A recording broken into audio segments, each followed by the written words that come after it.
The archaeologists have a point. They really do. When you claim that advanced civilizations existed before recorded history, when you suggest that sophisticated societies thrived and then vanished, leaving barely a trace, the burden of proof is on you to show the evidence.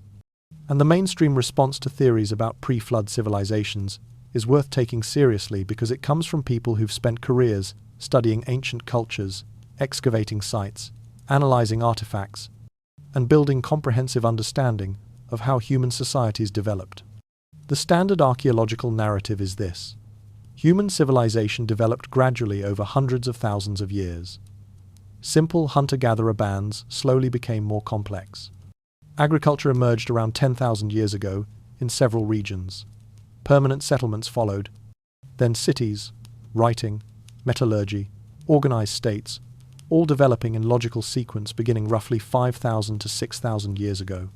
This narrative is supported by vast quantities of archaeological evidence from thousands of sites worldwide. It follows developmental progression that makes intuitive sense. It doesn't require invoking lost knowledge or vanished civilizations. The objections to alternative theories are specific and legitimate. Where are the definitive artifacts? If advanced pre-flood civilizations existed, they would have produced tools, machines, technological debris, the material culture that any sophisticated society generates. Advanced metallurgy leaves slag heaps, construction leaves quarries, manufacturing leaves waste, cities leave infrastructure, roads, sewage systems, foundations that survive millennia. Yet we don't find these things in contexts older than conventional timelines suggest they should exist. The problem of scale compounds the difficulty. If these civilizations were widespread and advanced, covering significant territories with substantial populations, the statistical likelihood of finding evidence increases dramatically. We've conducted archaeological surveys across most of the globe. We've excavated thousands of sites. We've analyzed sediment cores, excavated caves, explored deserts and jungles and mountain ranges. Why hasn't this extensive investigation produced more definitive evidence of pre-flood sophistication? And 12,000 years isn't that long ago geologically. Yes, sea levels rose and coastlines changed. Yes, climate shifted and landscapes transformed. But stone doesn't vanish. Metal corrodes but leaves traces. Pottery breaks but shards persist for tens of thousands of years. The evidence should be there if the civilizations were. The absence requires explanation beyond simply claiming everything was lost.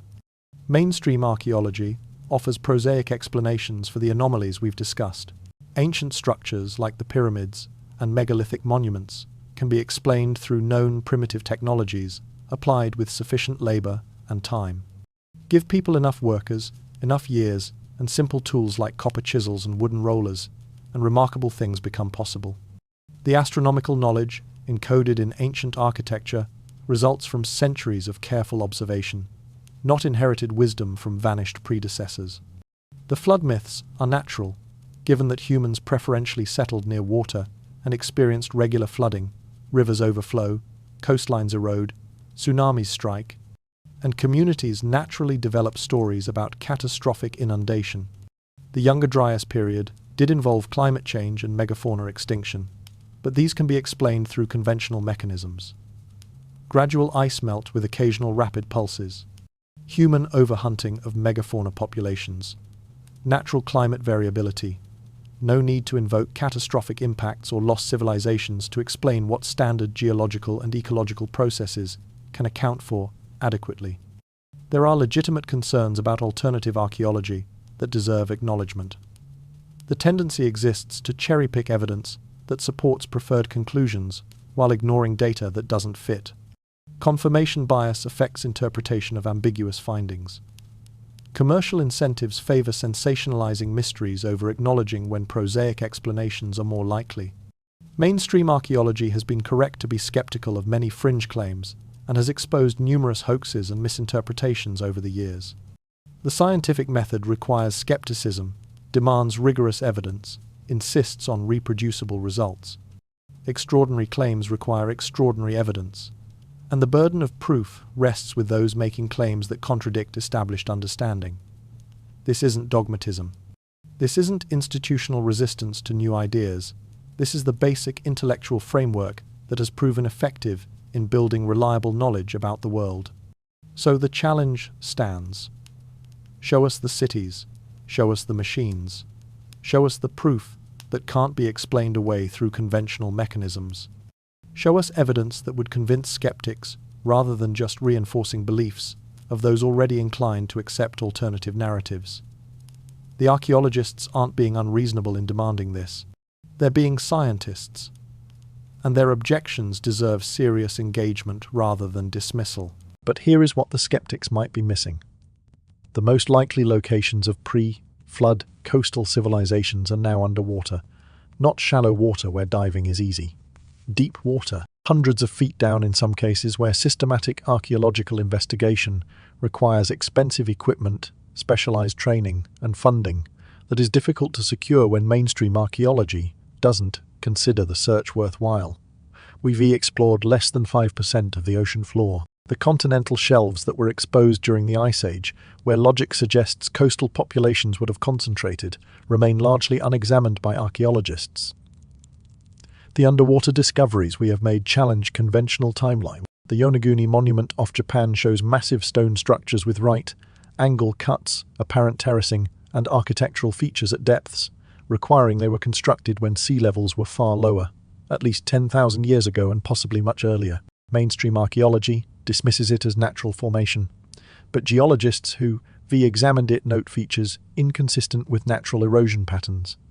Off Dwarka in India, sonar has mapped what appear to be walls, foundations, and structured settlements beneath 100 feet of water. Near Cuba, researchers have documented geometric patterns on the ocean floor at depth of 2,000 feet, formations that would have to be impossibly ancient if artificial, but which show regularity that natural processes struggle to explain. The Mediterranean contains extensive submerged settlements that predate classical civilizations, structures that were above water more recently than Ice Age formations, but which still suggest sophisticated classical societies whose existence is accounted for in standard historical narratives. These aren't definitive proof of advanced pre-flood civilizations, but they re-tantalizing hints that we are missing significant portions of the archaeological record simply because we are not looking in the right places. The objection about missing artifacts assumes that advanced civilizations must produce the kind of technological debris industrial societies generate. But what if pre-flood advancement was different in character? What if their sophistication lay in astronomy, mathematics, agriculture, and architecture rather than in metallurgy and machinery? Knowledge-based advancement would necessarily leave extensive physical remains, organic materials decay, wood rots, textiles disintegrate, even stone structures collapse into formations that resemble natural geology after sufficient time and weathering. 12,000 years is actually quite long for preservation, when you account for catastrophic flooding, scouring away surface structures, for subsequent civilizations building atop earlier ruins and destroying or obscuring them in the process, and for archaeological preservation being biased toward dry, stable environments rather than former coastal zones subjected to rising seas, erosion, and sediment deposition. The absence of evidence in explored locations doesn't necessarily mean evidence doesn't exist. It might mean we re-looking in the wrong places, or that the evidence we've found hasn't been recognized for what it is. Demonstration projects attempting to replicate ancient megalithic construction using proposed primitive methods have largely failed to achieve the precision and scale of the originals. Modern stonemasons with traditional tools struggle to match the tolerances found in ancient work. Transportation of multi-ton stones remains unexplained, despite various hypotheses about rollers, sleds, and massive labor forces, and the sudden appearance of sophisticated technique without apparent developmental progression. No practice pieces, no progressive improvement, just immediate mastery, suggests inherited knowledge rather than independent invention.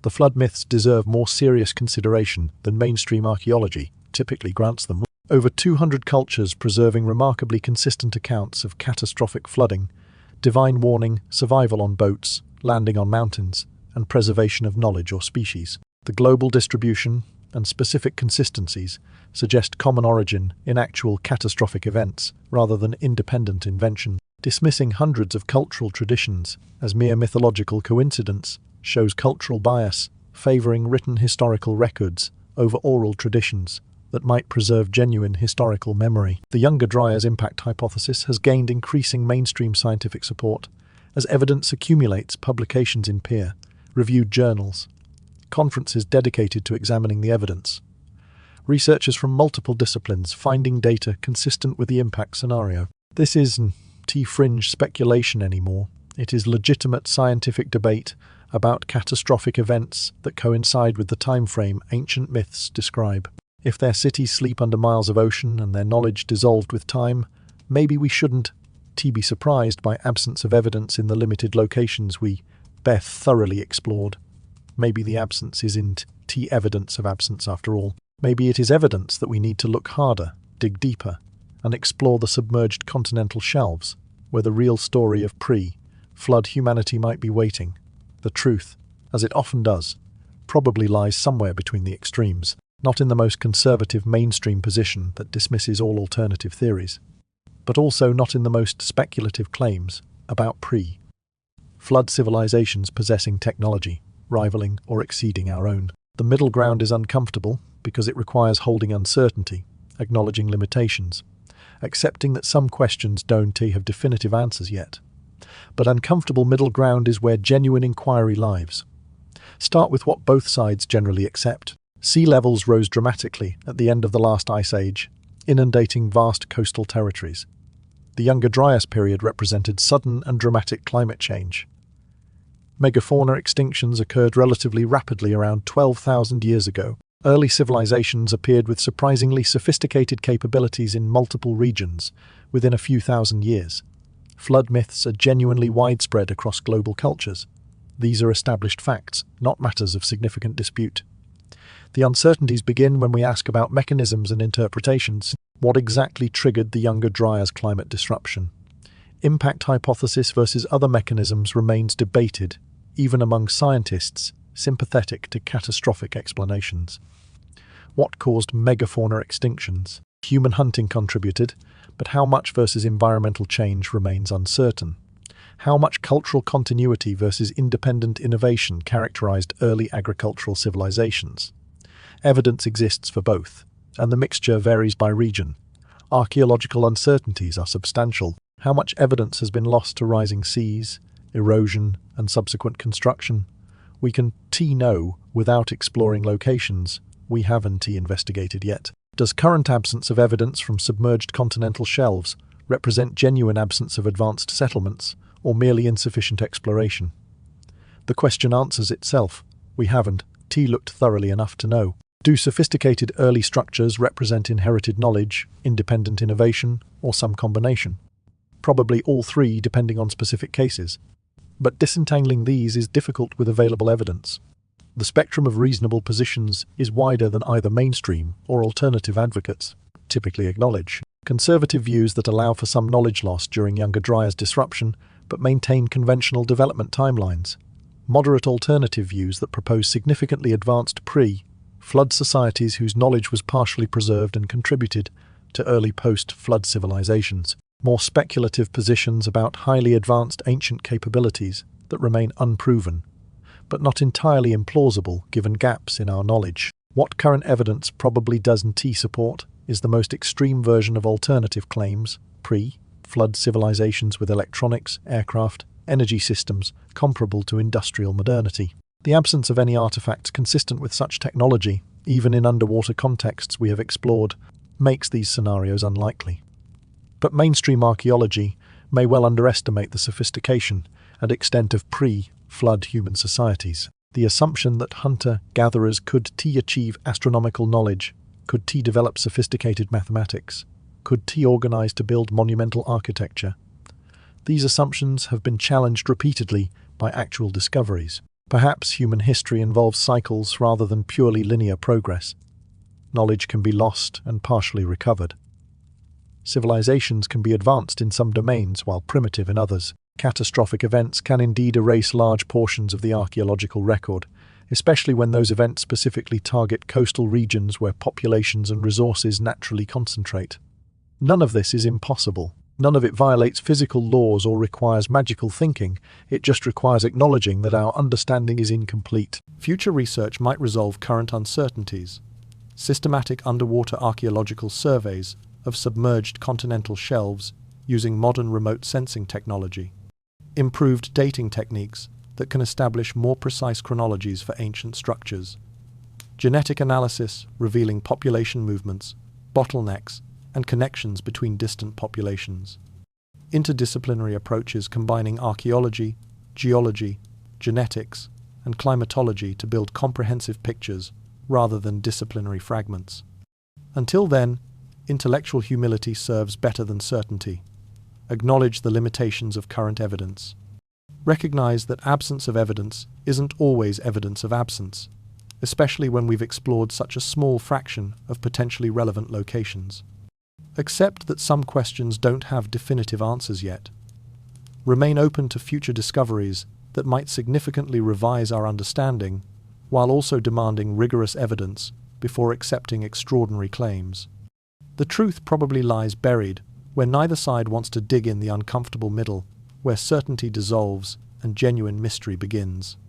Where we acknowledge both that extraordinary claims require extraordinary evidence and that our current evidence base has significant gaps.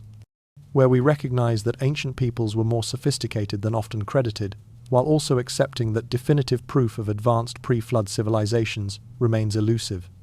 Where we remain curious without being credulous, skeptical without being dismissive, and humble enough to acknowledge how much we don't know about our own deep past.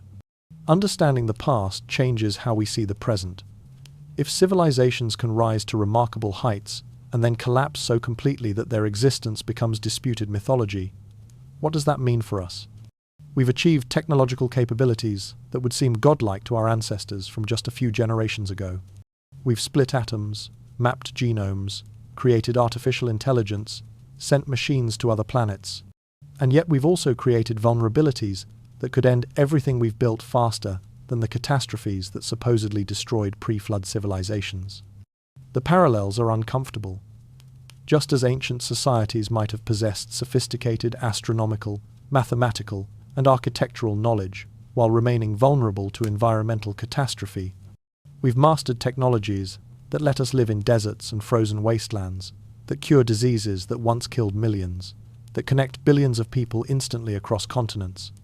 But these same capabilities have created fragility our ancestors never faced. Modern civilization rests on systems of breathtaking complexity and equally breathtaking vulnerability. Electrical grids that could be crippled by solar storms or electromagnetic pulses, leaving entire continents without power for months or years. Global food systems dependent on stable climate, intact logistics, and continuous function of refrigeration and transportation networks. Economic systems requiring uninterrupted operation of banking and communication infrastructure, vulnerable to cyber attacks or technological failures. Knowledge repositories increasingly digital, concentrated in formats that require specific technology to access, vulnerable to corruption or deletion in ways physical libraries never were. History shows how quickly sophisticated knowledge can be lost. When the Roman Empire fell, the recipe for their concrete, which still outlasts modern formulations, was forgotten.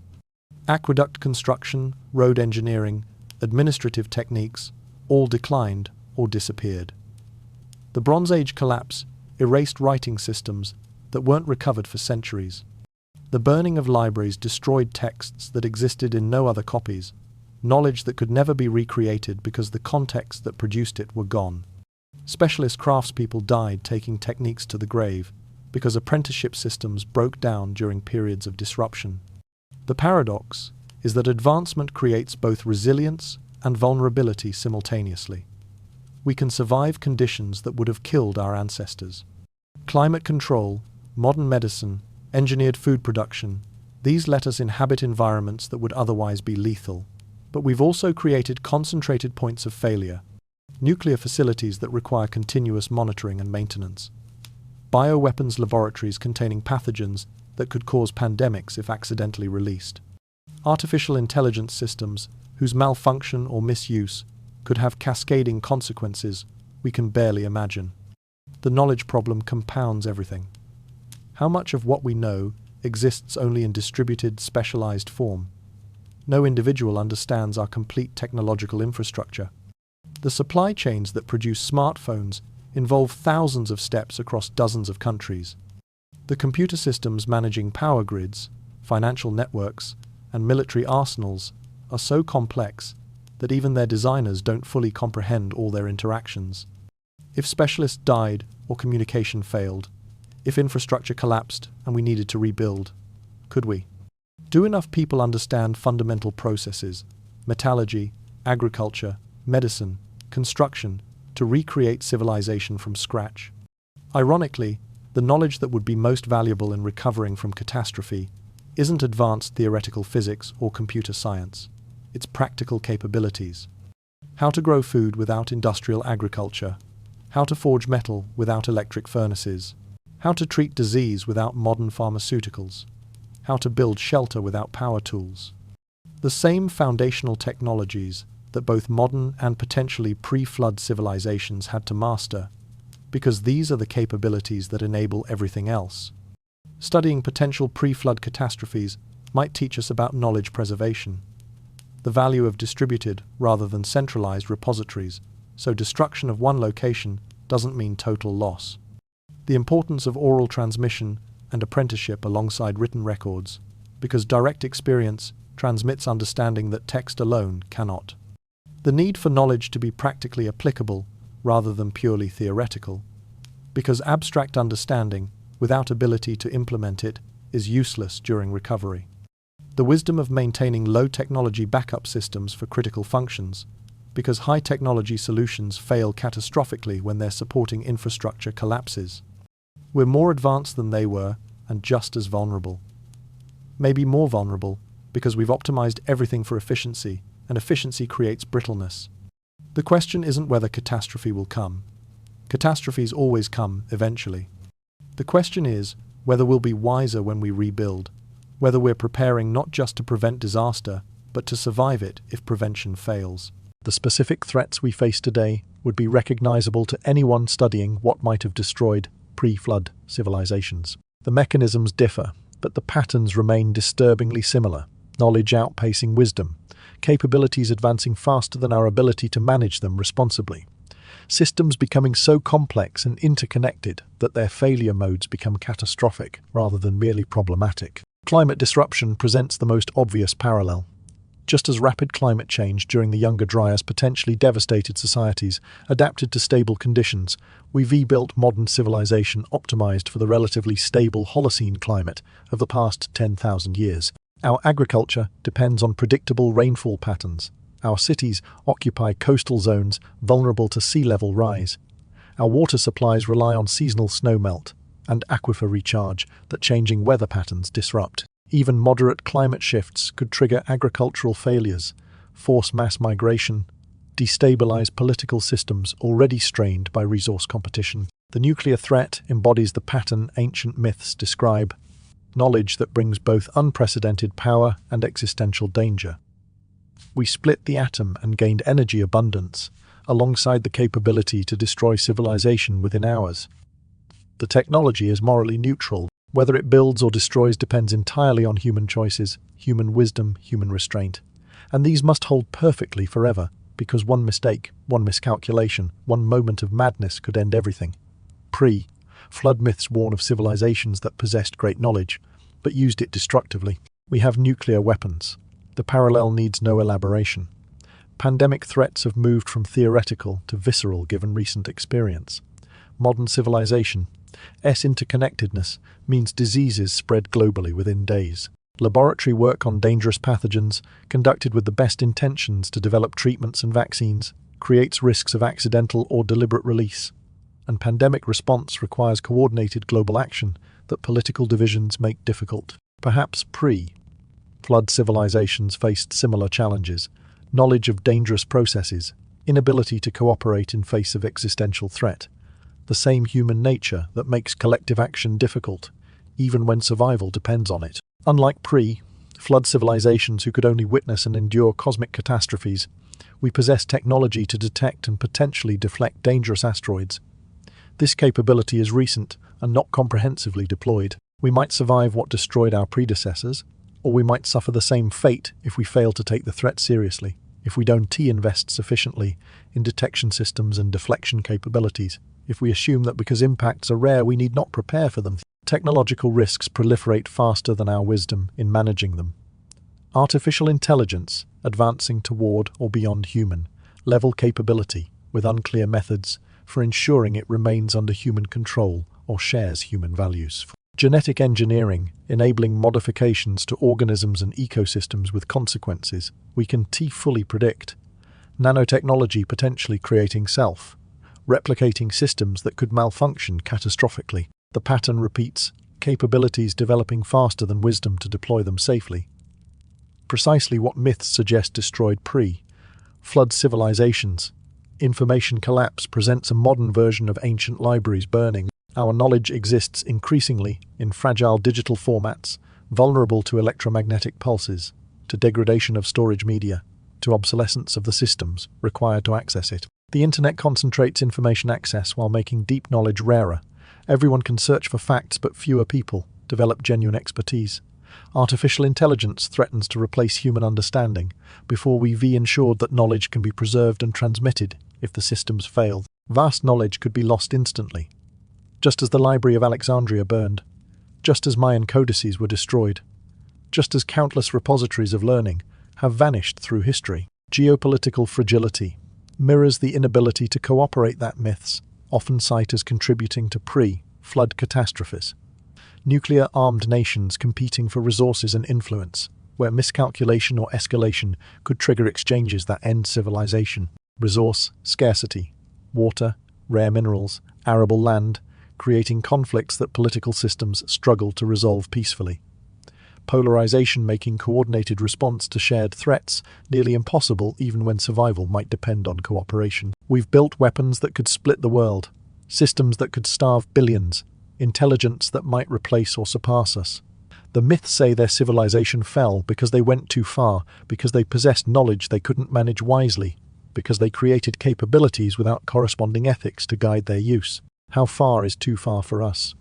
Have we already crossed whatever threshold they crossed? Or do we still have time to choose differently? Awareness changes nothing if it doesn't lead to action. Understanding that civilizations can collapse, that knowledge can be lost, that catastrophes can erase centuries of progress. This understanding is worthless unless it informs how we prepare for potential futures, how we build resilience into fragile systems, how we preserve what matters most against the disasters we can't prevent. Knowledge preservation requires both technological and practical approaches. Maintain physical libraries alongside digital repositories, because books survive electromagnetic pulses and don't require electricity to access. Teach practical skills rather than purely abstract knowledge, because understanding principles matters less than ability to apply them when infrastructure fails. Develop distributed knowledge systems that don't rely on centralized infrastructure, because losing one location shouldn't mean losing everything it contained. Preserve low-technology solutions alongside high-technology capabilities, because the sophisticated systems we prefer might not be available during recovery periods. Institutions have begun addressing these concerns. The Global Seed Vault in Svalbard preserves crop diversity against agricultural catastrophes, maintaining genetic material that could rebuild farming after disasters. The Long Now Foundation works to create knowledge repositories designed to remain accessible across vast timescales. Projects exist to develop resilient communication systems that could survive infrastructure collapse. Some organizations maintain manufacturing capabilities for basic technologies, even as industrial processes become more specialized and concentrated, recognizing that distributed manufacturing capacity provides resilience against disruption. Community-level resilience might matter more than institutional preparation. Local food production capacity means communities aren't entirely dependent on global supply chains vulnerable to disruption. Knowledge sharing and skill development within communities creates redundancy, where any member's death doesn't erase unique expertise. Networks of mutual support that function without external infrastructure provide alternatives when centralized systems fail. Traditions of practical craftsmanship that don't require industrial supply chains preserve capabilities that would otherwise be lost as manufacturing concentrates in distant facilities. Individual preparation doesn't require paranoia or extremism. Learn practical skills because they're valuable regardless of whether catastrophe comes. Gardening, food preservation, basic medicine, tool use. Understand fundamental technologies well enough to maintain or rebuild them. Develop self-sufficiency in critical areas while maintaining community connections, because isolation is vulnerability, but total dependence is equally dangerous. Cultivate psychological resilience to face uncertainty and potential hardship, because mental preparation might matter as much as physical stockpiles. But preparation alone isn't enough. Wisdom matters more than knowledge, ethics more than capabilities. Make choices about technology deployment that consider long-term consequences alongside short-term benefits. Develop decision-making systems that account for existential risks rather than optimizing only for efficiency or profit. Cultivate humility to recognize our limitations, to acknowledge that we don't fully understand the systems we've created, to accept that some capabilities might not be worth pursuing, even if they're possible. Perhaps this wisdom, more than any specific preparation, is what pre-flood civilizations lacked. Studying history and prehistory, real or mythical, provides perspective that contemporary concerns often lack. Understanding that collapse is possible helps motivate prevention. Recognizing patterns in civilizational cycles informs better choices about which paths to pursue and which to avoid. Learning from past failures, whether they actually happened or exist only as cautionary tales, provides guidance that could help us navigate challenges our ancestors faced without the benefit of their warnings. Balance preparation with hope. Take reasonable precautions without descending into paranoid isolation. Work to reduce civilizational risks while building personal resilience. Maintain purpose and meaning even while acknowledging genuine threats, because despair serves no one and nihilism guarantees the worst outcomes.